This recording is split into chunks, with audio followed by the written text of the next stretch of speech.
of today's guests was a record-setting receiver who was selected to the Pro Football Hall of Fame back in 2003. Now he's on the Hall's selection committee.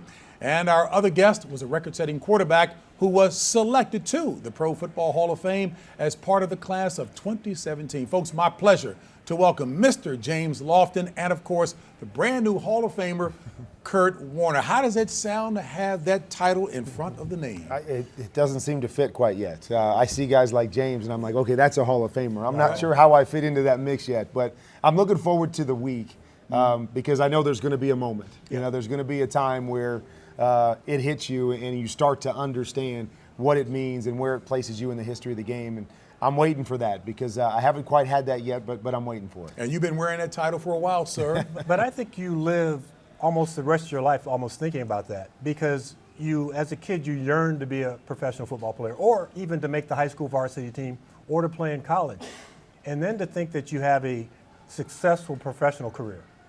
And then you get voted, selected to the Pro Football Hall of Fame. You kind of pinch yourself because to me, I'm still that skinny 16-year-old quarterback who threw wobbly passes in high school. I'm not this. I threw him in the NFL. Yeah. It's all good. Kurt, that's pretty good. Exactly. So, we kind of look at our deficiencies sometimes, and we think that, we're just really blessed, really lucky to be in this position and to be called a Hall of Famer. You guys are a part of the fraternity. I didn't played basketball. So I have such big respect to present you guys in the proper light and how tough it is. But one of the things I've learned about football players, and it's an oxymoron, you guys engage in negative incentive. It started right at the top. I said, both of you guys look in good shape. And Kurt says, well, when I get to be James's age, if I look that good, I'm going to be all right as well. That's what I'm talking about. Well, you're so judged in a game by the mistakes that you made. And then you go out, after a Sunday game, you watch that film on Monday, and then you go out after watching the film and you go out for corrections. You don't go out and say, oh, look at all the great things that we did yesterday. No, you try and correct those things so that you can get better the next week. And that cycle is what you're based on the whole time you're in football. You and Dan Fouts, the first two players to be on the Hall of Fame selection committee. I'm like, duh, shouldn't that have been some time ago? In talking about Kurt to the degree that you can, what was impressive about his background? Because we know the route that Kurt took to get to this point. Looking at Kurt's career, and Kurt obviously knows his career better than I know it, but I'm examining it. And the thing that jumped out to me is that he was prominent for two different franchises. What he did in St. Louis when Trent Green went down, and then what he did. Most people go to the desert to retire. He goes to the desert and resurrects a franchise that hadn't done anything, and they get within a whisper of winning another Super Bowl. So when I looked at that, because the quarterback position is so weighted to championships and what are you able to do in those big moments. And Kurt and his stats in those big moments were as big, if not bigger, than anyone else's. What do you think when you hear that? I mean, obviously it's he likes cool it. It's obviously cool to hear other people that understand the game. But what I love about that was that's the thing I'm most proud of in my entire career. It wasn't, the records that you said or, MVPs and all that. It was the ability to impact the people around you and impact two franchises. I think you're probably going to be hard-pressed to find another guy in the Hall of Fame that split their career down the middle between two organizations. Because most guys, they find a fit and they're able to excel in that fit for a long period of time. For me, unfortunately, it didn't work out that way. But from the other side of it, I say it's fortunate because I got the great fortune of being a part of two franchises. So to me, when James says that to me is what I want to be remembered for, is the chance and the ability to impact organizations and impact groups of people in a way that they've never been impacted before. Two effervescent guys, both Hall of Famers. We'll explore more with them after this.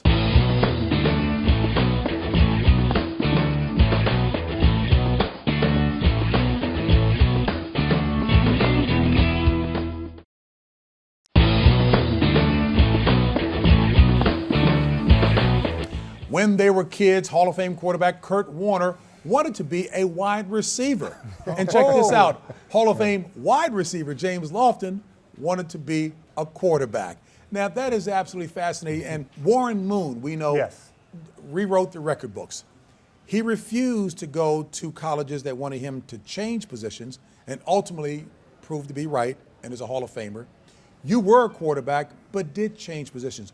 What was the thinking on your part? I think Warren had more vision than I did. I wasn't thinking, oh, in 4 years I could be in the National Football League. I was also a track and field athlete, and I'm just thinking, I'm getting a chance to go to college. And I can do 2 sports, graduate, do all those type of things. So changing positions wasn't a big deal to me. Because if you saw my passes, they wobbled a little bit. Right. Joe Kapp was my idol because he couldn't throw a spiral. Billy Kilmer threw neither some could wobbles I. too, but go ahead. But so it wasn't a big deal to have to change positions. Now, I didn't just go and automatically become a really good receiver. I didn't become a starter in college until my senior year. Key for you in your development as a great wide receiver was? Bill Walsh came in and became the head coach at Stanford, his first head coaching job. And he was really good at believing in you before you believed in yourself. I was telling Kurt the first game of my senior year, my stat line was 0 for 0. Bill Walsh comes and puts his hand on my shoulder in the locker room and says, oh, don't worry about it. You'll have a game where you catch a dozen passes. And I'm thinking, doesn't he know I caught a dozen passes all of last year? And I think week 6, we're playing University of Washington. I had 12 for 193 yards and 3 touchdowns. And so here's the man who kind of saw me down the road better than I saw myself. And encouraged you. Yes. You talk about mindset, which is what I'm taking out of this. The mindset in arena football. Yeah. How did that prepare you for the National Football League? Well, I mean, there's a couple things. You know, first of all, I was in camp with Green Bay right after you left there. And, you know, at that time, Brett Favre was just kind of coming into his own. This was 1994. And so, you know. Wait a minute, who's the backup quarterback, though? Well, yeah, I mean, Mark Brunell. Mark Brunell, Ty Detmer were both there. Wow. So they had a good was squad. stacked. Wow. You know, they were definitely stacked. But here's the funny thing is that 1994, I'm there. I get cut after 4 or 5 weeks there and go play arena football. And from the time I got cut by Green Bay until the moment I retired from the National Football League, Brett Favre didn't miss a single start. So you go back, I know it's crazy. If you go back and look at it and you go, what if I had made the team with Green Bay? Oh. And I'm sitting in a backup role for 3, 4, 5 years. Instead, I get cut, I go play arena football, where I probably played more football in that 4-year period than anybody that was a backup in the National Football League. I played in an environment, as you were mentioning, arena football, where it was all about the quarterback. We were going to throw, and we were going to throw, and we were going to throw, and you were expected to score 60, 70 points a game.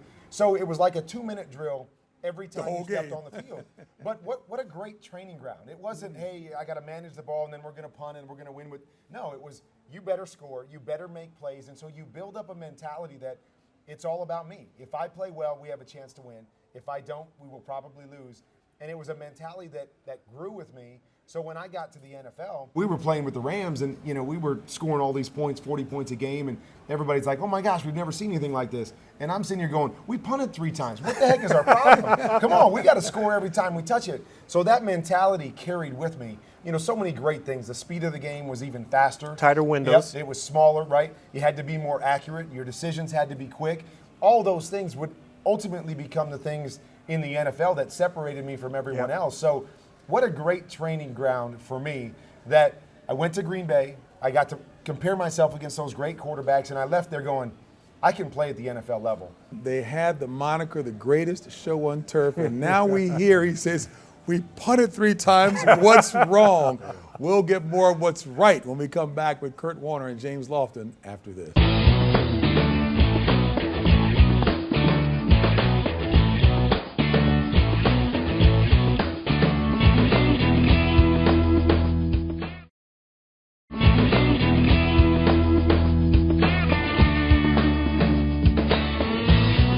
Both Kurt Warner and James Lofton got off to tremendous starts in their NFL careers, but not unusually so. It's fair to say, then, if you will, struggled until they unexpectedly had a resurgence that took them into the Hall of Fame. Now, when there was the dip, what was your attitude? What was important to get you back up to arrive here? Question to both. You know, I had been with the Raiders in years 10 and 11 of my career. And in year 11, I was still a starter, but I wasn't playing the entire game. I was splitting time with a couple of other really good players. And I get released the next training camp. And so for the first 3 weeks, I'm out of work. I'm not playing for anybody. I go back, I have a tryout with the Philadelphia Eagles. I run well enough, I'm meeting with the position coach, and Buddy Ryan, who's the head coach of the Eagles at that time, comes into the room and says, we don't have the money to sign you. I said, buddy, I'm out of work. Make me an offer. I need a job. But I don't get signed. I get on the plane. I fly all the way back to California. And 2 weeks later, I'm in Buffalo. And I get a chance to play with some great players, guys who are now in the Hall of Fame, guys who are Hall of Fame worthy. And so that, I became a piece of a puzzle. You know, when you're young, you think that you're the whole deal. You think the team, starts and ends with me. But as you're a veteran player and you know that you can add to these other players, that's when it really becomes vital that you go in with the mindset, it's not all about me. It's really about what we can do together. And I think that is one of the things that Marv Levy and Bill Polian were able to get to these great players, Thurman Thomas, Bruce Smith, Jim Kelly, Andre Reed, Cornelius Bennett, lots of really good young players. And, you add in a veteran here or there, and I was that veteran in the case. John Madden used to always say as well, too, with respect to championship teams, is not making the wholesale changes, but adding that one or two key pieces there to make the difference. Kurt, in your case. I think one of the hardest things for an athlete is to be realistic about what other people are seeing. Reading an article in the paper and going, oh, there's some truth to that. As opposed, we go, why are they saying something negative about me? Yeah. Right? We want to believe that everything's perfect. You have to be realistic. And so I was very realistic in the situations that I was in. Get benched for Eli Manning. Was I the better quarterback? Without a doubt, in my opinion. But you understand the big picture. You understand what they're trying to do. It's frustrating, but it was just like, hopefully I did enough in those 9 games to get me a chance somewhere else where I can show what I can do. And, the realism of when I played in St. Louis, it was a perfect fit. The way Mike Martz saw the game, what we tried to do, the players we had, and the way I played was a perfect fit. And then I go somewhere else, and now it's like, okay, this isn't a good fit. We could still win and be successful, but it's not a good fit. Go to Arizona. It took a couple years to develop into what I was as a quarterback and have the system around me play to that. I knew I could play well, but would I get the opportunity to get back to what I was in St. Louis? 30 seconds apiece. You said it wasn't a good fit. You coached as well, too. Yeah, I coached. And so many coaches have that round hole, and they try and fit the square peg into it. What's a good teacher then? The guy who realizes that he has a round hole. And you get a round object and you put into, you have to mesh your players' talents with what you want to do. Your playbook is important. Yes, it is. But let's be flexible with it. As you look at your journey, what jumps out in terms of what you have accomplished, but also where you're still going in the game of life? I grew up in a single-parent home. My dad took the 4 kids, and he tried to do the best that he could. And I had a friend when I was leaving college who gave me a card, and on the card it said, contentment is not the fulfillment of what you want, but the realization of how much you already have. And in sports and business and in life, we can get so caught up with what the next person has, what that other person has, and trying to strive for more, as opposed to saying, it's okay. It's okay. You're doing a good job. Just keep doing it. And I try and pass it on to young players. When I was coaching, I tried to do it. I would tell my players, close your eyes. Imagine you're 55 years old, like I am at the time. What do you want your life to be like? What do you want people to have said about you? And you hear it all the time. You won't hear a guy saying, on my deathbed, I wish I'd worked more. But it's about family, and it's about what you do to affect others. My wife has a little thing on the refrigerator that says, what have you done to help someone else today? And that always gets me, because there's some days where it's all about me, and I'm going to go play golf, I'm going to go work out. But little things that you can do to help people, inspire other people.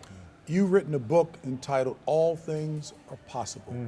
But talk to me about what you've learned in the journey up to this point. What's important? Well, and I think that's a great place to start, that all things are possible. I mean, being a man of faith, if there's one thing that my journey has taught me is that when you read that in the scripture, it's true. That when you put God first, things that you never thought were possible become possible. And I have seen that in my journey. I think where you go from here is the key, because we play a game, or we had a career where I finished playing when I was 39 years old.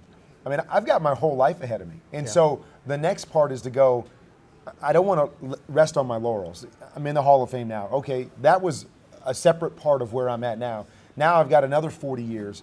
How am I going to be a Hall of Famer the next 40 years? As a father, as a grandfather, in the next phase, in impacting people around the world through our foundations and through the platform that I've been given. So that to me is what it's all about. As I learned so much about walking by faith and the power of what God can do with any one person or a group of people.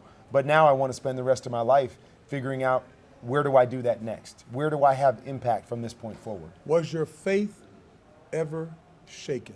Well, there were times that it was tested, that I questioned, not necessarily what I believed in, but questioned what God was doing, but never shaken to the point where I said, well, God, if you don't get me to the Hall of Fame, well, then I don't believe you anymore. If I got to go this route, then I'm not following you. Never that point, but Sure. but it was always questions about, okay, why? What are you trying to do with this situation? What are you trying to do with me? Because this isn't what I wanted you to do with me.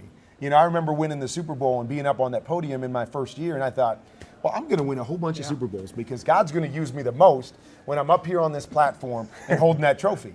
And I came to realize along the way that sometimes God's work is more powerful when you're down here than it is when you're up there. And so those were things that I learned along the journey. We'll come back. We'll wrap it up with two Hall of Famers. Awesome, good substance. James Lofton, Kurt Warner, after this.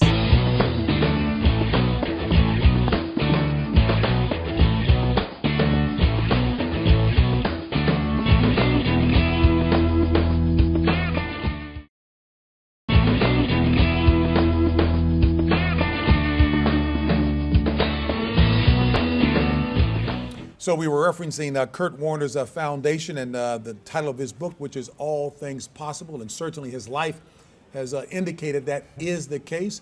He's in the Hall of Fame along with his colleague and column teammate James Lofton. 2003, he was inducted into the Hall of Fame and now a part of the Hall of Fame selection committee. First of all, your foundation, what you're doing, why that's important.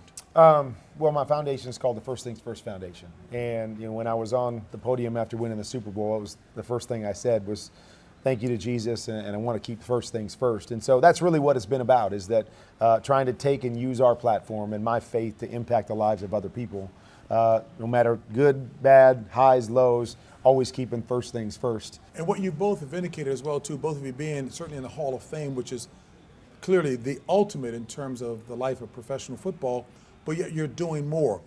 What next for you? I'm loving the fact that there are two former players, as I mentioned at the beginning, on the selection committee, you and Dan Fouts. Talk about that. Why did you even accept the job? For me, getting asked to do it was such a great honor. Maybe even bigger than being selected to be in the Pro Football Hall of Fame. To now be a person who can get to weigh in a little bit on a lot of the great players who played. And to me, there's a backlog of guys who aren't in. And for somebody who played in like the 50s or 60s, for somebody to try and dig back to their past and find out what type of player they were and to get them on the senior ballot or whatever, they do so much work that you just have to take your hat off. There are so many players from that era and Sure. around then who certainly were superstars who could be in the Hall Who of we Fame. don't have highlights of. Isn't it? So what do we do to rectify this situation? I know we have a senior committee, but it would seem to me maybe alternating years, you can pull more players from that Exactly. past era. I think you could go 2-1, 2-1, 2-1, and you could kind of make up for a little bit of lost time. But everybody who's a fan of a team who's been a fan for a long time, they have a player, they go, well, what about so-and-so? Yeah. And so when I walk around and people find out I'm on the selection committee, I get a lot of, what about so-and-so? So it happens. When it's all said and done, I wrap up with this. What are you hoping will be said about you? What are you hoping will be your biggest accomplishment when it's all said and done? Well done, good and faithful servant. That says it all. Kurt? I hope what people say about me was the second chapter after the Hall of Fame football career is what people remember about me, is whatever I'm doing in the next 40 years as opposed to what I did in the first 40. I can also now call you a work colleague because Moving over to CBS. Everybody does that, huh? it's all good.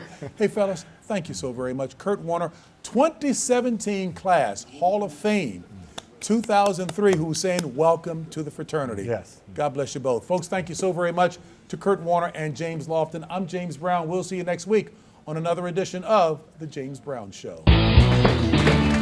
Awesome.